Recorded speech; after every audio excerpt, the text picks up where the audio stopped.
What up, y'all? Flat Earth Asshole here.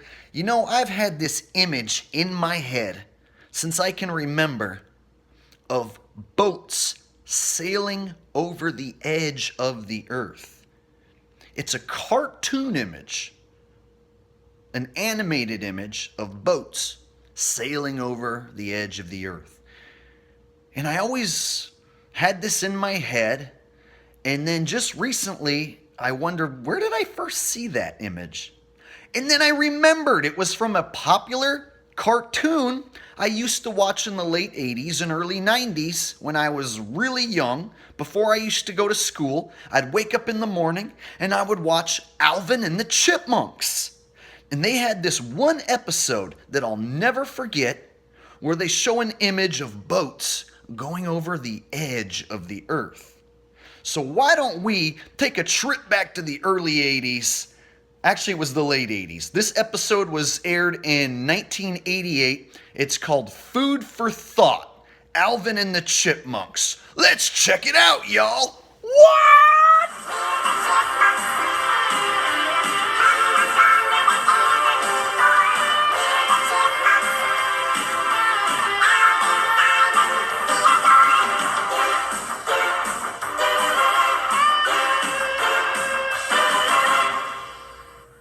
Alvin and the Chipmunks will return after these messages. We now return to Alvin, that's me, and the Chipmunks.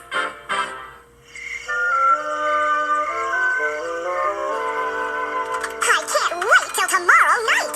Summer vacation starts, and we go to Funland. I wonder which ride I should go on first. Monstro Mountain? The Whammy Whirler? The Double Doozer Diver? I have the perfect schedule for maximum ride time. Really? I've taken into account peak lines, walking distances, and ride times. Most people enter the park and go to the closest ride. That's where they make their mistake. We, on the other hand, shall start in the back of the park at the Double Doozer Diver, then zigzag to the Whammy Whirler. Taking into account traffic congestion and moderate temperatures... Keep it simple, Simon. We'll get to go on every ride 3 times. Excellent! Hopeless. What's wrong, Theodore? If I don't pass my American history test tomorrow, I won't graduate with you guys. Oh, no. Only graduates get to go to Funland. Don't just sit there. Study. I'm trying. But there's something about the Revolutionary War I don't understand. Like what? Like everything that happened before, after, and during. Oh. Leave this to me, Simon. It'll be a piece of cake. Cake? Makes me hungry. Later, Theodore. It's time to study. Let's start with Christopher Columbus. What do you know about him? Oh, we get out of school on his birthday. This'll be a little tougher than I thought. Picture this. Spain, 1492. We're in the courtyard of Queen Isabella.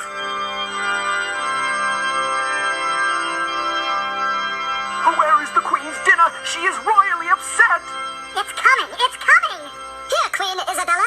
The chef was out of your favorite, chicken a la Queen, so I brought you stew instead. Well? Yuck! This needs spices. Major spices. But Your Highness, the spices are in the East Indies. It'll take an explorer years. Then find an explorer to find a shortcut. And risk falling off the edge of the earth? Wait, I know of such an idiot. Yoo-hoo! And who is this idiot? Man. Christopher Columbus, at your service, Queenie. The only man in the world who can find your precious spices. Are you serious? You'll fall off the edge of the earth. No problemo. See, I have this theory. The world isn't flat. It's round. Round? What's so funny? Nothing. Really?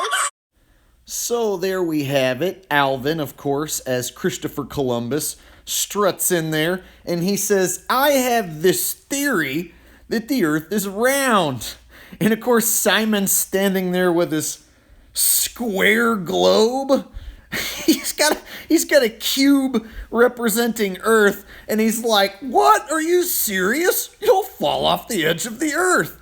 So right here, they're actually depicting that people in the past who thought that the Earth was flat must have thought that it was a square, and they also thought that you would fall off the edge. So I like the way they make the connection that all people who thought the Earth was flat also thought that there was an edge which you could sail boats off of, and it's something they were all afraid of. You see what they insinuate here? They insinuate basically that people used to be idiots, and then someone like Christopher Columbus showed up and everyone was suddenly smart as hell after he schooled us all that the Earth is a globe. This is what I actually was taught in public school, and then shows like this further indoctrinated me into this belief when I was a child. Let's continue, shall we? How soon can you go? Uno momento, Queenie. I said I could get your spices. I didn't say I would. What's in it for me? My eternal thanks? Please. Gold sovereigns? I guess the Queen likes her stew without spices. Wait! You can name the new land after yourself. And children for all time will get out of school on your birthday. You've got yourself a deal. And so, Christopher Columbus set sail for the New World. He chose 3 of the Queen's best ships, the Nina, the Pinta, and the Titanic. Alvin, Columbus didn't sail the Titanic. All right. The Nina, the Pinta, and the Santa Maria. Brave Columbus led his crew. Captain, I beg ya, turn back. If we go any farther, we'll fall off the edge of the earth. Don't be silly. Haven't you heard my theory? The Earth is round. Captain, come quick. What is it? The East Indies? A new world? No, sir. Danger. Straight ahead. It's the edge of the earth. We're gonna fall off. Alvin and the Chipmunks will return after these messages. We now return to Alvin and the Chipmunks. But it was no use. Over they went. Alvin, plunge-o, into the drink. Splashville. Alvin! Columbus did not fall off the edge of the earth. He proved it was round and discovered the new world. I know, but I was losing Theodore. I had to spice it up. Get it? Spice it up? See? That's where it came from. That's where that image of boats going over the edge came from. I've had that in my mind since I was a little kid, since 1988, when that episode came on, right? I've had that stupid image in my head of boats going over the edge of the earth. Gee, thanks, Alvin. Thank you for putting that image in my head and making me think when I was a kid that people used to be stupid and used to think that boats could sail over the edge. Thanks, Alvin. Let me tell him what happened. You better put on your anti-boring helmet, Theodore. Now then, where were we? Columbus just fell off the earth. Oh yes, no. He was sailing across the Atlantic Ocean when suddenly he discovered Land ho!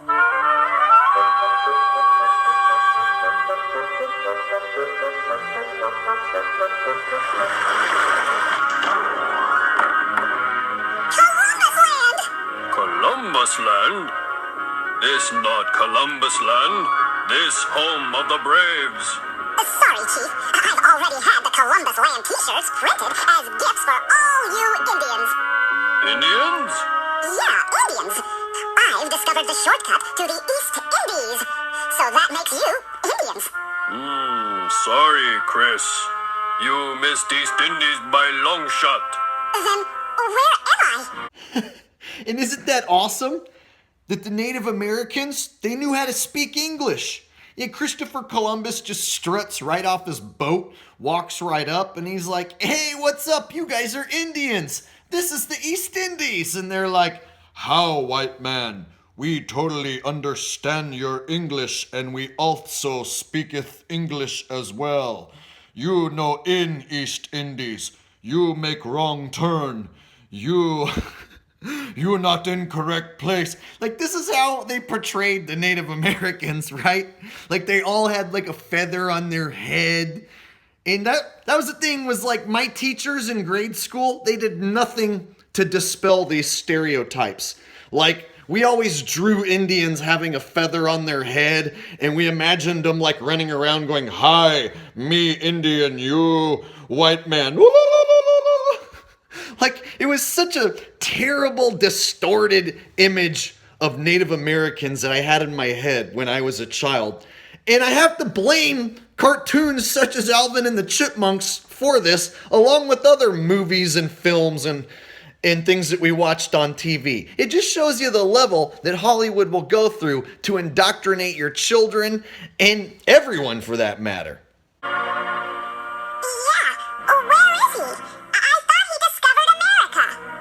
Actually, Columbus landed in the Bahamas, just missing America. He didn't land in America until 2 years later. By that time, Americo Vespucci had beaten him there and named the country after himself, America. Tough break for Chris. Well, Alvin, Columbus was the first person to discover the New World and make global navigation possible. Gee, I hope I can remember all that. Well, just remember this little poem. In 1492, Columbus sailed the ocean blue. What do you say we go on to the next lesson? The Pilgrims. What's a pilgrim? I'll tell him. I'll tell this one, Alvin. No, Simon, I think you've indoctrinated us all enough. Thanks, we'll cut it right there. But if you want to check out the rest of this episode, because it's actually pretty interesting, they go on to talk about the Pilgrims, Thanksgiving, and a bunch of other crap. But if you want to continue watching that episode, it's called Food for Thought, Alvin and the Chipmunks from 1988. But I just thought that one clip was especially interesting because it's been stuck in my head for years, that cartoon image of boats going over the edge, and that's what people used to think. Just goes to show you the lengths at which Hollywood will go through to indoctrinate your children. And that's been in my head for this many years. You can imagine the things that children have in their head nowadays with the level of indoctrination going on nowadays in cartoons and film and movies. So anyway, just thought I'd share that with you. A little trip down memory lane. This is Flat Earth Asshole, y'all. Until next time. Do, do, do, do, do, do, do, do, do, do, do, do.